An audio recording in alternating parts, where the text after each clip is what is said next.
सकते हो कि एक पूरा गौवंश का जत्था करीब 1000 के आसपास जानवर यहाँ होंगे।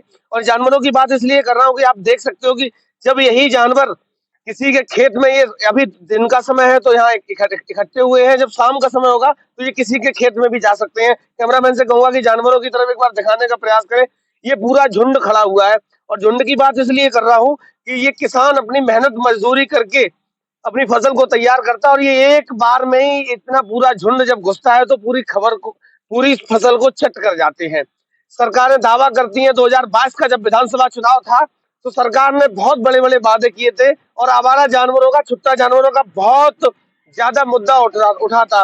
चुनाव खत्म हुआ, सारी चीजें ठंडे बस्ते में चली गई। सरकार दम भरती है कि हमने गौशालाओं का निर्माण करा दिया। वास्तविकता हकीकत क्या आप लोग देख सकते हो, किस तरीके से खुले में ये गौवंश, अभी विधानसभा का सत्र चल रहा था, योगी जी उस दिन कह रहे थे कि सांड मत बोलिए, ये नंदी है। अब नंदी की हकीकत क्या, ये किसी से छुपी नहीं है। दूसरी बात मैं कहना चाहता हूँ, सरकारें आती हैं और चली जाती हैं, अगर नहीं बदलती है तो किसानों की तस्वीर और तकदीर, उसका सबसे बड़ा कारण है कि योजनाएं कागजों में बनती हैं और कागजों में ही खत्म हो जाती हैं। करोड़ों रुपए का बजट सरकार गौशालाओं के लिए निर्धारित किया, लेकिन यथास्थिति क्या है वो किसी से छुपी नहीं है। बुजुर्ग हैं चारों तरफ, मैं देख रहा हूँ, आप कहीं भी नजर डालिए कि चारों तरफ तार बंदी हुई है। तो मेरा दिखाने का प्रयास ये है कि सरकार के दावे सिर्फ और सिर्फ हवा हवाई है। सरकार किसानों की तरफ कोई ध्यान नहीं दे रही। पूरी तरीके से किसानों की फसल को छट करने वाले छुट्टा जानवर यहाँ इकट्ठे हैं। तो लगातार हमारे साथ बने रहिए। 2024 का चुनाव है और यही मुद्दा फिर उछलेगा, फिर उठेगा जोर शोर से, उसके बाद सारी चीजें ठंडे बस्ते में चली जाएंगी। तो मैं निरंतर प्रयास करता रहूंगा कि आपको वास्तविकता से रूबरू कराने का प्रयास करता रहूंगा। तब तक के लिए नमस्कार। जानवरों की जो स्थिति है मैं निरंतर दिखाता रहता हूँ, रास्ते में जब जाता हूँ जहाँ झुंड मिलता है वहां दिखाने का प्रयास करता हूँ, क्योंकि सरकार के दावे सिर्फ और सिर्फ हवा हवाई है।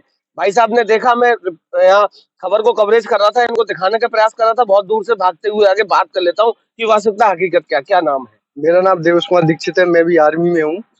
तो यहाँ मैं देख रहा हूँ, यहाँ तो जो गाय वगैरह इतना है, इतना हालत खराब है। सरकार बस सिर्फ दावा दिखाती है और कोई काम नहीं करती, कोई कुछ नहीं कहना उसके, सिर्फ बस ऐसे ही बस इतना झुंड की झुंड जाता है कि एक खेतों में जहाँ जाता है वहाँ पूरा खेत साफ हो जाते हैं।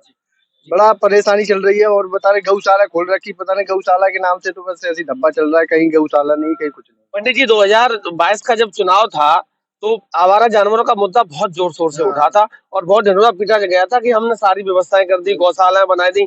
वास्तविकता आप देख सकते हो। नहीं, क्या कहना, तो आपको भी दिखाई दे रहा है। देखो क्या कहना, इतना गाय, बहुत सारी गाय है, ये तो कुछ भी नहीं है अभी तो। और हार में और जंगलों में इतना गाय है, उसकी कोई सीमा नहीं है। यहाँ कोई मतलब गौशाला के नाम मतलब कोई गौशाला नहीं है, कोई कुछ भी नहीं है, बस कोई गौशाला कोई कुछ भी नहीं है।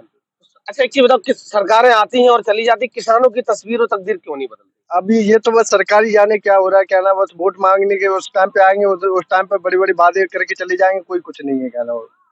वादे बस ऐसे ही वादे कर करके बस ऐसे ही किसानों का ये हालत हो रहा है। 2014 में मोदी जी ने कहा था कि हम किसानों की आय को दोगुना कर देंगे, क्या हुआ उसका? उससे तो कुछ भी नहीं हुआ हमारा। तो मैं जो कोई प्रॉफिट आपके किसान ही हो, वही तो मैं भी बोल रहा हूँ, मैं भी यहीं से गया हूँ, क्या नाम है, अभी गया हूँ वहाँ पे फौज में, क्या नाम। तो ये नहीं है कि कोई भी कुछ भी मतलब, कोई भी मतलब किसान के प्रति कोई भी मतलब कोई कुछ नहीं है।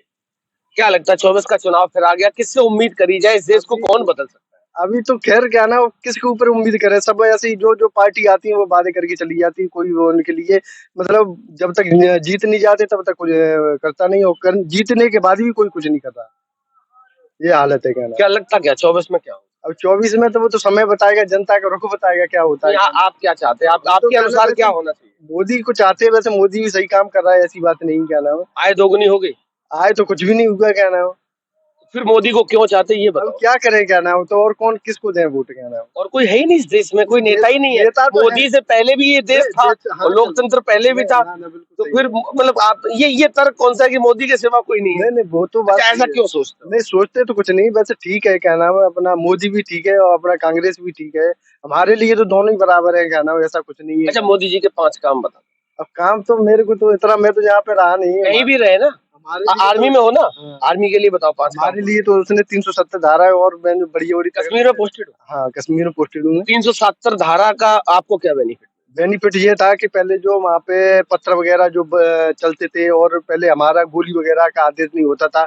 अभी कि हम सूट फायर कहीं पे भी कुछ भी कर सकते हैं, क्या नाम, किसी का आदेश नहीं है, किसी का अच्छा, कुछ नहीं। खुला आजादी है ना। खुला अच्छा, आजादी। दूसरा काम दूसरा ये है कि हम जैसे पहले कानबाई के थ्रू ऐसे चलते थे तो थोड़ा मैं जो हमको ये लगता था कहीं अटैक ना हो जाए, कहीं कुछ ना हो जाए, तो अभी स्वतंत्र जाते स्वतंत्र आते हैं, अभी कोई इतना दिक्कत नहीं इस है। सेना से हटके कुछ और बताओ देश सेना के से लिए। हटके तो अभी मेरे को इतना यहाँ पता नहीं है, मैं थोड़ा बाहर रहता हूँ, कहना नहीं रहता मैं। ये अपने अपने तर्क है, चुनाव है, लोकतंत्र है, जनता फैसला करेगी। मेरा उद्देश्य सिर्फ इतना है कि आवारा जानवरों का निराकरण कब होगा, और वास्तविकता सरकार ने दावा कर दी, सरकार इनकी हो या उनकी हो, नागपुर वाले हो या सैफई वाले हो, सरकार किसानों की स्थिति बद से बदतर हमेशा रही है। लगातार हमारे साथ बने रहे, प्रयास करता रहूंगा ऐसी ही चीजों से रूबरू कराने का। 24 का चुनाव है, शायद सरकार के कान पे कोई जूर रेंग जाए। तब तक के लिए नमस्कार।